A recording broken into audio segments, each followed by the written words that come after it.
I work at an 18-plus nightclub, and every time I see 18 to 20-year-olds who have like been binge drinking, and at the end of like the night or even at the beginning, it just depends. Like see them falling all over the place, not being able to walk, throwing up, and I've even had people pee on the floor. So it's my claim that if the drinking age is lowered to 18, then this will significantly reduce binge drinking in the 18 to 20-year-old age range. Binge drinking is drinking 5 or more drinks in one sitting. The National Institute of Alcohol Abuse reported that by 18, 70% of teens have tried at least one drink, and 190,000 under 21-year-olds have visited emergency rooms for alcohol-related injuries. According to the CDC, although drinking by persons under the age of 21 is illegal, people aged 12 to 20 years drink 11% of all alcohol consumed, and 90% of that is consumed in the form of binge drinking. Lowering the drinking age will allow 18 to 20-year-olds to legally drink out in public places such as bars, restaurants, which will provide more supervision over drinking at house parties. At house parties and other similar environments, there's no one paying attention to how much people are drinking. At bars and restaurants, there are waiters and bartenders, all with the ability to cut someone off. The National Survey on Drug Use and Health said that majority, 53.4% of current alcohol users ages 12 to 20 drank at someone else's house the last time that they drank alcohol, and another 30.3% of them drank in their own home. For the 18 to 20-year-old crowd, they reported doing the most of their drinking at someone else's house. With 56.3% of 18-year-olds, 49.9% of 19-year-olds, and 46.2% of 20-year-olds. Binge drinking will be reduced if 18 to 20-year-olds have access to their own alcohol. Allowing the 18 to 20-year-old age group to legally obtain alcohol, it will prevent them from binge drinking when they're out, because they don't have to worry about like, oh, when do I get to drink again? According to the CDC, on average, underage drinkers consume more drinks per drinking occasion than adult drinkers. Lowering the age to 18 will significantly reduce the amount of binge drinking that goes on with 18 to 20-year-olds. This will help put some regulations in place for their safety by keeping them from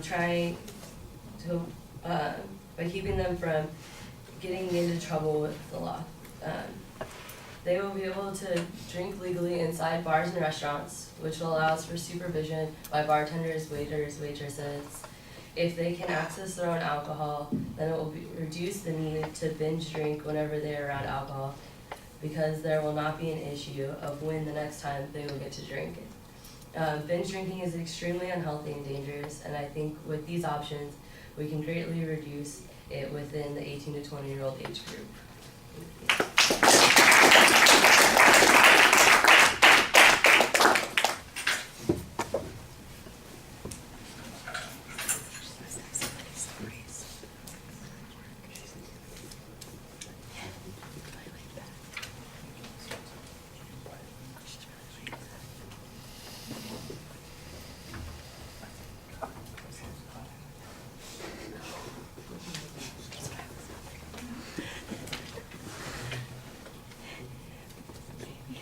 All the time? Constantly, like right now? You This guy's not scared. He looks scared. look at his whole So? That's Kirk, and you were like in the 60s, weren't you, around that whole indica, sativa smoking generation?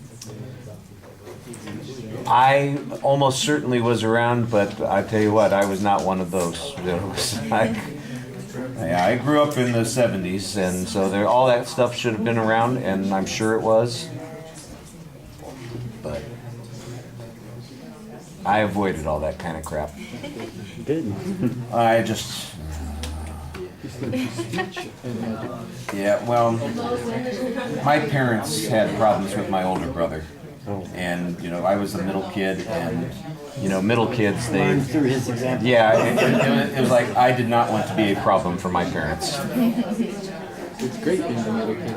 Yeah. You get tired of the bigger kids. It's a big boy.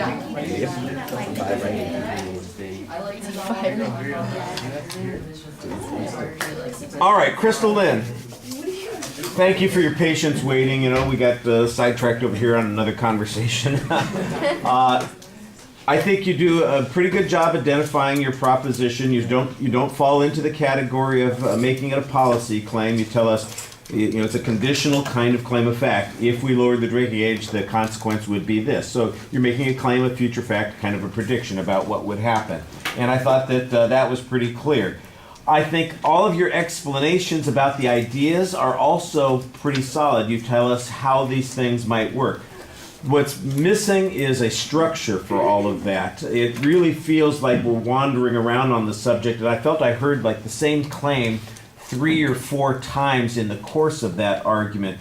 You need to kind of give us a plan of action. Here's how I'm going to develop this. Now, it's not that there aren't distinct ideas that you have here, because I do think that there are distinct ideas, but they aren't made very distinct by the presentation, and you want to help your audience find where the argument is developing.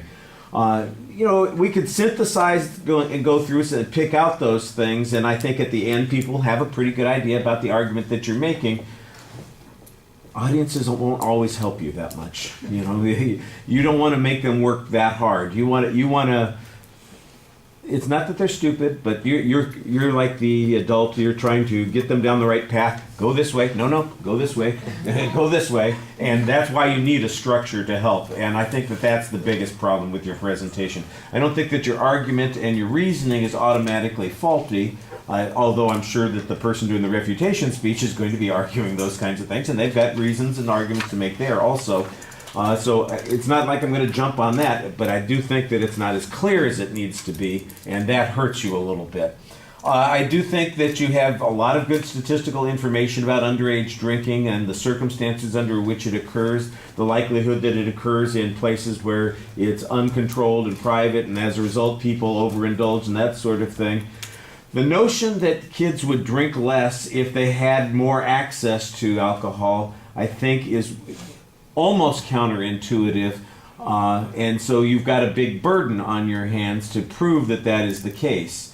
And I think you've got some good evidence to show that people do drink underage. The notion that they do so because of lack of access or, you know, something along those lines, I think that's a little bit more problematic.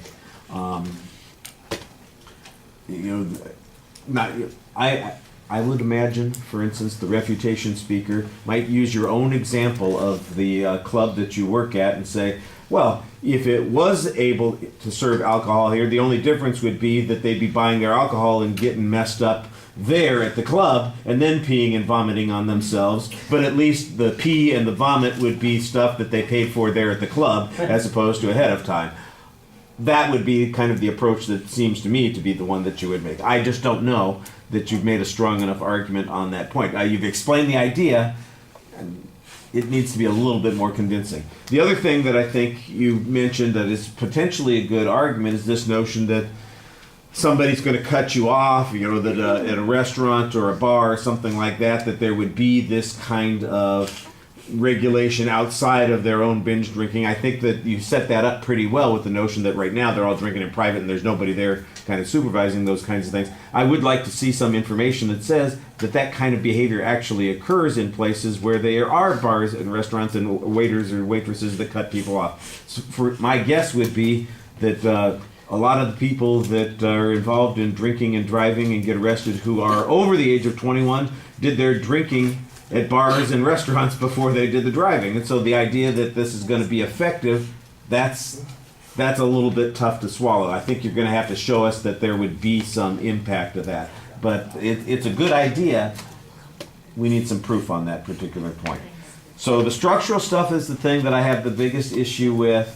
I think you've got good ideas. You could use some more evidence on supporting those ideas, but you had some good evidence, especially on the, you know, the stuff that says that there's a lot of drinking that goes on outside of those regulated areas now. All right, thank you.